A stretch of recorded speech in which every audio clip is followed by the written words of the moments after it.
नमस्कार मित्रांनो, सकाळचे वाजले 10. सकाळच खूप भूक लागली म्हणून एक प्लेट कांदे पोहे खाल्ले, एक कप चहा प्याली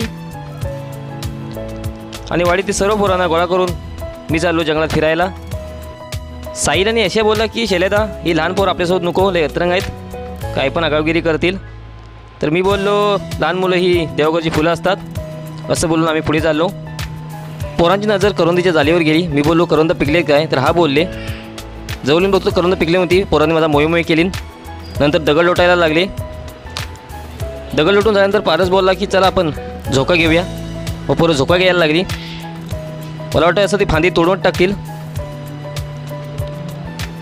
सुया बोलला, पोरांना दादा दम दे, नाही तर पोरं काहीतरी आगावगिरी करतील. मग मी त्यांना टाला घेऊन मारायला लागलो. नंतर मी सुद्धा झोका घेऊन मजा घ्यायला लागलो. सर्व मिळून आम्ही करवंद गोळा केली. खूप सारी करवंद गोळा केली आम्ही चटणीसाठी, तुम्ही बघू शकता. करवंद गोळा केल्यानंतर आम्ही सर्व कॅमेऱ्याला बाय बाय केला. रस्त्यात बटरवली भैयाची गाडी येताना दिसली मला. मी हात दाखवून त्याच्या गाडीवर बसलो. पोरांना बाय बाय करत पोरांना फसवून मी माझ्या घरी चाललो.